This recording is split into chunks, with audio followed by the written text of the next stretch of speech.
CH-37 कुलीन महिला। उसे विश्वास था कि यदि उसने बहुत देर से उत्तर दिया होता तो वह वास्तव में उसे भाड़े के सैनिकों की लाशें दिखाएगा। अंत में एक कुलीन महिला के लिए उचित स्वर में बोलने से पहले उसने कुछ बार अपना गला साफ किया। आपके सहयोग के लिए धन्यवाद। मैं राजपूत राजवंश की सोनिया राजपूत हूँ। हालांकि वह उनके उपकारी थे, लेकिन उनके लिए औपचारिक रूप से बोलना आसान नहीं था। एक महिला के लिए सोनिया आमतौर पर बहुत ठंडे, कठोर स्वर में बोलती थी और वह शायद ही कभी सम्मानजनक भाषण देती थी। हालांकि मानव ने उसकी बातें सुनकर अपना सिर थोड़ा हिलाया। राजपूत, मुझे लगता है कि मैंने इसे पहले कहीं सुना है। यह अपेक्षाकृत हाल ही में महसूस हुआ, लेकिन चूंकि एक पल के लिए इसके बारे में सोचने के बाद यह उसके दिमाग में नहीं आया, उसने निर्धारित किया कि यह इतना महत्वपूर्ण नहीं था। मैं मानव सिन्हा हूँ, सिन्हा परिवार से। सोनिया जब अपनी पहचान जाहिर करने के बाद भी उसके हाव भाव में कोई बदलाव नहीं आया, तो वह हैरान रह गई। ऐसा इसलिए था क्योंकि राजपूत परिवार महाद्वीप के सबसे प्रसिद्ध शूरवीर परिवारों में से एक था।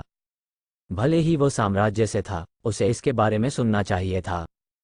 क्या वो आम है? वास्तव में, उसने सोचा कि वह अपने भद्दे रूप के कारण एक सामान्य व्यक्ति था, यहाँ तक कि राज्य की सड़कों पर भिखारी भी उससे कहीं ज्यादा साफ सुथरे थे। वह भी बदबूदार था, लेकिन सोनिया ने ध्यान रखा कि वह अपने विचार प्रकट न करें। हालांकि मानसिंह के अगले कार्यों ने उसे चौंका दिया। मैं देख रहा हूं, तो आप सिन्हा परिवार के सदस्य हैं। जब सोनिया ने अपनी प्रश्नवाचक निगाह उसकी ओर फेर दी, तो उसने मुस्कुराते हुए उत्तर दिया, ये सबसे प्रसिद्ध जादूगर परिवारों में से एक है। इसने कुछ सबसे उत्कृष्ट जादूगरों का निर्माण किया है जिन्होंने महेंद्रगढ़ साम्राज्य का समर्थन किया है। मानसिंह ने जारी रखा, यह महसूस करते हुए कि उनकी व्याख्या थोड़ी अपर्याप्त थी। ओ, तेरी सिन्हा परिवार वर्तमान में प्रमुख साम्राज्य के 8 स्टार जादूगरों में से एक है और 6 मैजिक टावर्स में से एक के प्रमुख है। क्या ये सही है? मानसिंह की प्रतिक्रियाओं ने संकेत दिया कि वह एक ऐसे परिवार का सदस्य था जो कम से कम राजपूत परिवार के समान स्तर पर था। सोनिया आश्चर्य से मानव की ओर देखने लगी और उसे वह जादू याद आ गया जिसका उसने अभी अभी प्रयोग किया था। उसकी उंगलियों से सैकड़ों हल्की आकृतियां उड़ रही थीं और भाड़े के सैनिकों को लगातार दबा रही थीं। और जब उन्हें लगा कि यह खत्म हो गया है, तो जमीन खुल गई और उन सभी को खा गई। यह एक सुंदर और जबरदस्त दृश्य भी था। मैं उन सभी को कभी नहीं हरा सका, खासतौर पर जिस आदमी के चेहरे पर चोट के निशान हैं। ये पहली बार था जब सोनिया का सामना इस तरह के असामान्य और अपरंपरागत तलवारबाजों से हुआ था। यहाँ तक कि अगर वह उसे एक एक करके द्वंद्व करती, तो भी वह अपनी जीत की गारंटी नहीं दे सकती थी।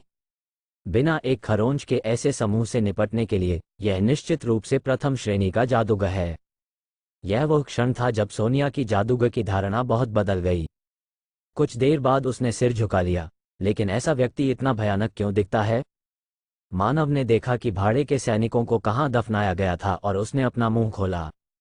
वे 1 महीने से अधिक समय से पहाड़ों में प्रतीक्षा कर रहे होंगे। ऐसा लगता है कि आप उनके निशाने पर हैं। क्या इसकी कोई वजह है? आपको कैसे पता चला कि वे 1 महीने तक रहे? वह तब था जब लाशें पहली बार पास में मिली थीं। ऐसा लगता था कि उन्होंने शहर के उन लोगों को पकड़ लिया जो पास में घूम रहे थे और उन्हें प्रताड़ित कर रहे थे। इस पर सोनिया ने सिर हिलाया। उनकी वाणी और व्यवहार बहुत ही अश्लील और नीच था। मानसिंह ने भी सिर हिलाया। 1 महीने के लिए, ऐसा लगता है कि उस समय के साथ मेल खाता है जब हमने महेंद्रगढ़ साम्राज्य छोड़ा था। हो सकता है कि किसी ने उन्हें काम पर रखा हो। राजपूत परिवार के उतने ही दुश्मन हैं जितने हमारे साथी हैं। लेकिन वे एक बात जानते थे, ये देखते हुए कि ये भाड़े के सैनिक इतने मजबूत थे, जिस व्यक्ति ने उन्हें काम पर रखा था उसके पास भी काफी मात्रा में शक्ति होनी चाहिए। मानव धीरे धीरे कहने से पहले कुछ सोचने लगा, तो अब आप क्या करेंगे?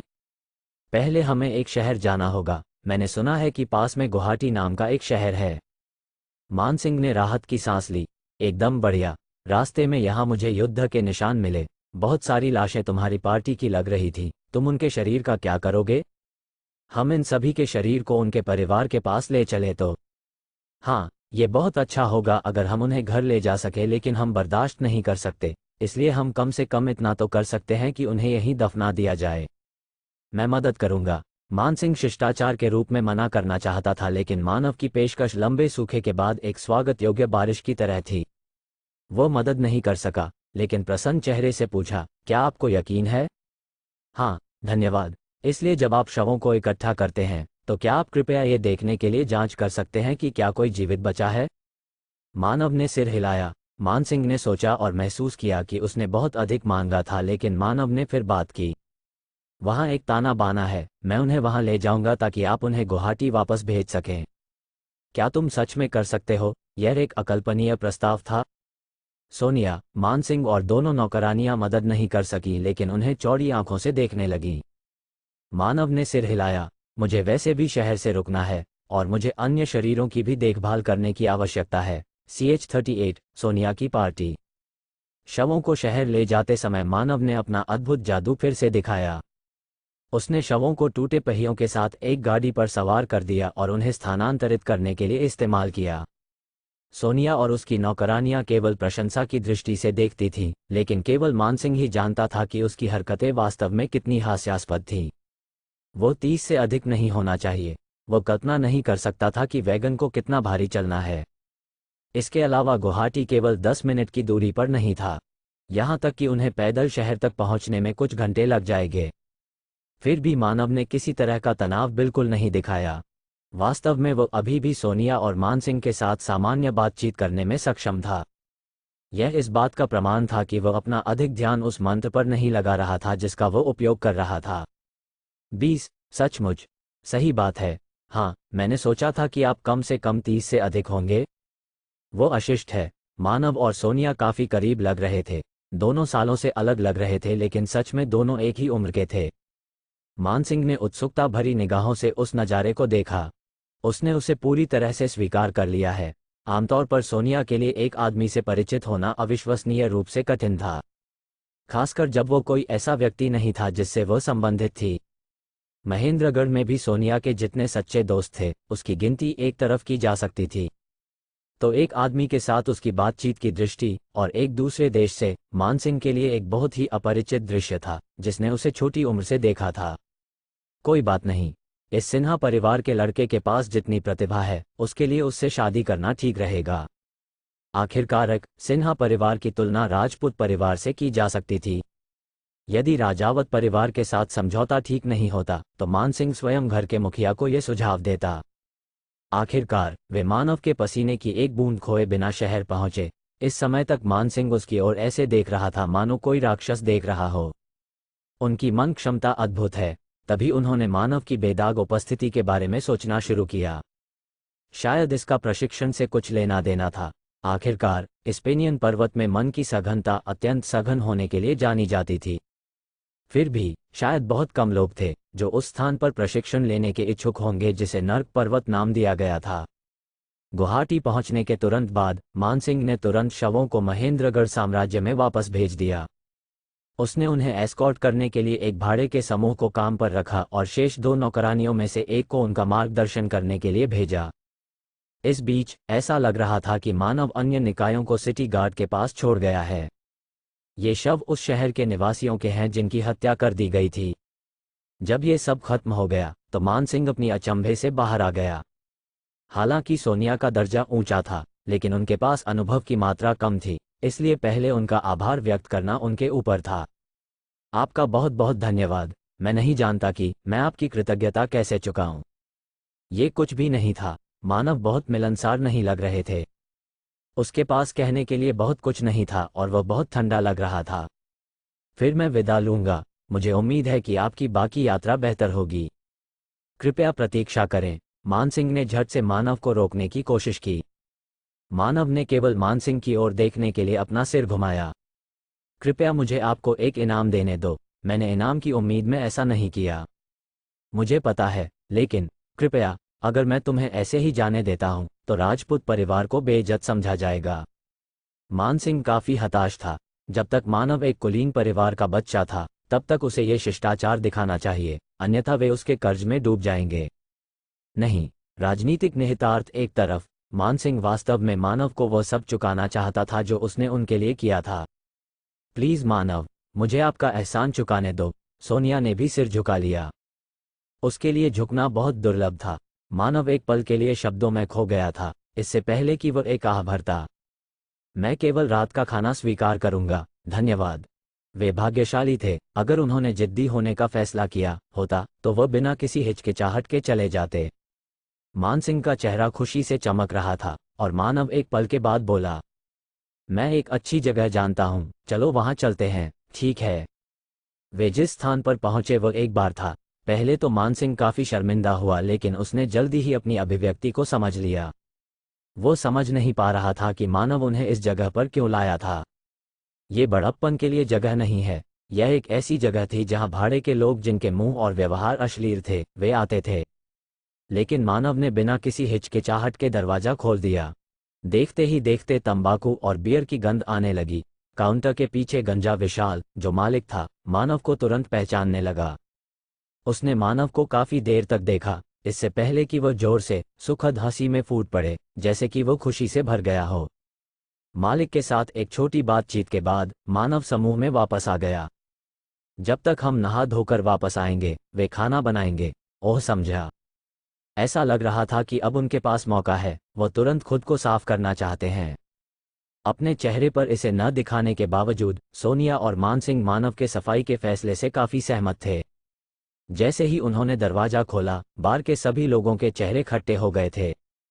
ऊपर बाथरूम थे क्योंकि बार भी एक सराय के रूप में काम करता था। काफी अप्रत्याशित रूप से उनके शरीर को और अधिक आराम से धोने के लिए गर्म पानी भी तैयार किया गया था। CH39 जय सिंह की मंगेतर। सोनिया जल्द ही सुखद स्नान के बाद पहली मंजिल पर लौटी, लेकिन उसने पाया कि एक आदमी उनकी मेज पर बैठा है। क्या वो यहाँ दुर्घटनावश बैठ गया था? सोनिया ने उस आदमी पर अपनी नजरें गड़ा दी। वह आदमी जो वहां बैठा था वह बहुत ही सुंदर रूप था। सोनिया ने महेंद्रगढ़ साम्राज्य में कई सुंदर पुरुषों को देखा था, लेकिन उस आदमी का आकर्षण अलग ही लग रहा था। उसने विशेष रूप से जो देखा वह उसके थोड़े लंबे भूरे बाल थे जो उसके पीछे बंधे थे और उसकी गहरी आंखें थीं। एकमात्र दोष ये था कि वह थोड़ा बहुत पतला था, लेकिन यह वास्तव में कोई बड़ी बात नहीं थी। सोनिया अपने सिर को झुकाने में मदद नहीं कर सकी। आदमी की शक्ल किसी और से मिलती जुलती थी। पतलापन, भूरे बाल, गहरी जमी हुई आंखें। यदि आप खाना खा चुके हैं तो कृपया आप सीट बदल लीजिए। जैसे ही उसने आवाज सुनी उसे एहसास हुआ, फिर भी उसके चेहरे पर एक भ्रमित भाव दिखाई दिया। मानव, क्या कुछ गलत है? नहीं, आप पहले से बिल्कुल अलग दिखते हैं। थोड़ी देर तक अपना ख्याल न रखने के बाद मैं थोड़ा बुरा लग रहा था। मानव हंसा और सोनिया उसके मन में शिकायत करते हुए शर्मा गई। ये थोड़ा सा नहीं है, वो उसकी वर्तमान की तुलना उस भिखारी जैसी उपस्थिति से भी नहीं की जा सकती है जो उसके पहले थी। सोनिया ने अपने जीवन में पहली बार अपने सीने में झुनझुनी महसूस की। मानव, तुम्हारे कपड़े अच्छे लग रहे हैं। सोनिया, जो लोगों की तारीफ करने की अभ्यस्त नहीं थी, उसने ये कहते हुए अपना सिर फेर लिया। उस समय उन्होंने जो पहना था वह उनकी सूर्योदय अकादमी की वर्दी थी, जो व्यवहारिकता के बजाय अपनी उपस्थिति के लिए बनाई गई थी। ये मानव की वर्तमान उपस्थिति के साथ बहुत अच्छी तरह से चला गया। हालांकि अगर वह थोड़ा और अधिक वजन प्राप्त करता तो वह और भी बेहतर दिखता। मेरे पास पहनने के लिए और कोई कपड़े नहीं थे। मेरे कवच को धोने की जरूरत है क्योंकि यह बहुत गंदा है। ठीक है, क्या आप खड़े रहने वाले हैं? खाना जल्द ही यहाँ होगा। मैं बैठ जाता हूँ। कितनी बार तुम हकलाओगे, बेवकूफ? सीट लेने के लिए जल्दबाजी करते हुए सोनिया ने खुद को अंदर से डांटा। वह घबराई हुई थी। मानव के उदासीन चेहरे को देखकर ऐसा लग रहा था कि वह किसी तरह और भी बुरा महसूस कर रहा है। सोनिया ने महसूस किया कि यह अनुचित था कि वह अकेली थी जो शर्मिंदा थी। जल्दी से सोचते हुए उसने एक विषय खोजने की सख्त कोशिश की। आपके मंत्र अद्भुत थे। मैंने पहली बार आप जैसा अद्भुत जादूगर देखा है। ये कुछ भी नहीं था। जब उसने ये कहा तो मानव के चेहरे पर चापलूसी के कोई निशान नहीं थे। यह इस बात का प्रमाण था कि उसने वास्तव में यही सोचा था कि उसके कौशल का वर्तमान स्तर वास्तव में कुछ भी नहीं था। जब उसने सोचा कि भविष्य में उसका सामना करना पड़ेगा तो उसकी वर्तमान शक्ति ऐसी थी जैसे वह अपने हाथों में एक कंकड़ जितना छोटा खंजर पकड़े हुए हो। हालांकि सोनिया ने उनकी विनम्रता को देखकर और भी अधिक प्रशंसा महसूस की। वो उन सभी जादूगरों से बिल्कुल अलग है जिनसे मैं पहले मिला हूँ। वे केवल इतना जानते थे कि घमंड कैसे किया जाता है, इस बारे में कि वे कितनी अच्छी तरह जादू विकसित कर सकते थे, या कि उनके पास चल रहे शोध थे जो अच्छी तरह से चल रहे थे, या वे टावर में शीर्ष 10 जादूगरों में से एक थे। एक लड़ाई में वे केवल बच्चों का एक समूह थे जो मंत्र पढ़ना जानते थे। सोनिया के पास अपनी तलवार खींचने, उनके बीच की दूरी को बंद करने और अपने आदम के सेब के खिलाफ दबाने से पहले उनके पास अपना मंत्र खत्म करने का भी समय नहीं था। जब वे पहले स्थान पर अच्छे नहीं थे तो वे द्वंद्व क्यों करना चाहते हैं? तो तुम कहाँ जा रहे हो? मानव की आवाज ने उसे उसके विचारों से बाहर कर दिया। मुझे पता है कि आप महेंद्रगढ़ जा रहे हैं, लेकिन मैं आपकी मंजिल के बारे में उत्सुक हूँ। बेशक आपको जवाब देने की जरूरत नहीं है। क्या वो चिंतित है? ऐसा लगा कि जब बातचीत रुक गई थी तो उन्होंने इस विषय को उठाया था, इसलिए सोनिया ने इसकी अनुकूल व्याख्या की। उसने बिना कुछ छुपाए जवाब दिया, मैं राजावत परिवार जा रहा हूँ। राजावत परिवार? मानव ने एक भान उठाई। किसी कारण से सोनिया को गर्व महसूस हुआ कि वह आखिरकार इस आदमी से प्रतिक्रिया प्राप्त करने में कामयाब रही। तुम वहां क्या करने जा रहे हो? वह, एक शादी का प्रस्ताव। वह नहीं जानती थी कि उसका चेहरा लाल क्यों हो गया और उसकी आवाज थोड़ी फट गई। मानव ने सोनिया के व्यवहार पर ध्यान नहीं दिया। ठीक है, राजपूत परिवार की बेटी जो जय सिंह की मंगेतर बनेगी। तो वो तुम हो? क्या? आप कैसे जानते हो? मैंने इसे जय सिंह से सुना। हाँ, क्या आप जय सिंह से परिचित हैं? मानसिंह स्नान से नीचे आया और बातचीत को बाधित किया। मानव केवल एक मुस्कान दे सकता था क्योंकि सोनिया शर्मिंदगी से दूर देखती थी। मुझे आपकी बातचीत में बाधा डालने के लिए खेद है। कोई बात नहीं, बैठो, बात करते हैं। मुझे फिर से खेद है, लेकिन मैं आपके साथ शामिल नहीं हो सकता। मुझे यकीन है कि आप समझ गए होंगे। मानसिंह और अकेली बची हुई नौकरानी सोनिया के पीछे खड़ी थी। मानसिंह और सोनिया ने एक छद्म पिता पुत्री संबंध साझा किया, लेकिन फिर भी एक मास्टर नौकर रिश्ते में सख्त प्रोटोकॉल थे जिन्हें नज़रअंदाज नहीं किया जा सकता था। यह उनके घर का व्यवसाय था, इसलिए मानव ने हस्तक्षेप नहीं किया। मानसिंह के पिछले प्रश्न का उत्तर देने से पहले उसने बस एक घूंट पानी लिया। जय सिंह मेरा दोस्त है, समझा? आपके दोनों परिवार साम्राज्य के प्रसिद्ध जादूगर परिवार हैं। क्या तुम बचपन से दोस्त हो? मैं उनसे पहली बार राजधानी के लिए एक नौक पर मिला था। ये थोड़े समय के लिए ही था, लेकिन मैंने उनके चरित्र की सराहना की और इसलिए हम दोस्त बन गए। समझा? मानसिंह को राहत मिली। किसी व्यक्ति के चरित्र को बताने का एक अच्छा तरीका यह था कि वह अपने मित्र के पास रखे हुए को देखें। और जो उसने मानव के बारे में देखा था, उससे मानसिंह का मानना था कि वह अच्छे चरित्र का व्यक्ति था। CH40 मानव की वापसी। अगर मानव जैसा युवक उसे एक करीबी दोस्त के रूप में स्वीकार कर सकता है तो इसका मतलब है कि वह एक अच्छा इंसान था। जल्द ही खाना आ गया, मुंह में पानी लाने वाले मसाले, ताज़ा सलाद और हिरन का मांस के सूप के साथ। मानसिंह ने भोजन की गुणवत्ता की प्रशंसा की। अंत में मानव के सामने एक सॉसेज रखा गया। मानव ने मालिक के चेहरे की ओर देखा और इससे पहले कि वे दोनों जोर से हंसे, मालिक ने अपनी निगाहें फेर लीं। सोनिया और मानसिंह अपनी बातचीत को केवल असमंजस की दृष्टि से देख सकते थे। मानव ने अपनी थकान दूर करने के लिए सराय में एक दिन बिताया। वो कल फिर से पहाड़ों पर जाने से पहले आज आराम करने का इरादा रखता है। अगले दिन तड़के सोनिया की पार्टी चली गई। ऐसा लग रहा था कि वे महेंद्रगढ़ में राजावत परिवार के निवास की ओर जा रहे थे। हम शायद कुछ समय के लिए राजावत परिवार के साथ रहने वाले हैं। वैसे, क्या आप घर पर दर्शन करने आएंगे? सोनिया ने यथासंभव लापरवाही से बोलने की कोशिश की, लेकिन वह अपनी उम्मीद और चिंतित अभिव्यक्ति को छिपाने में असमर्थ थी। मानव ने उसके व्यवहार पर ध्यान नहीं दिया। वह केवल इस तथ्य के बारे में सोच रहा था कि पेरन ने उससे पहले भी ऐसे शब्द पूछे थे। जब मुझे वह मिल जाएगा जिसकी मुझे तलाश है, अगर आप अभी भी राजावत परिवार में हैं तो हम मिलेंगे। सही। हालांकि सोनिया साफ साफ बोल रही थी, उनका चेहरा व्यवहारिक रूप से चमक रहा था। मानव ने उन्हें देखा क्योंकि वे घूमने से पहले शहर छोड़ चुके थे।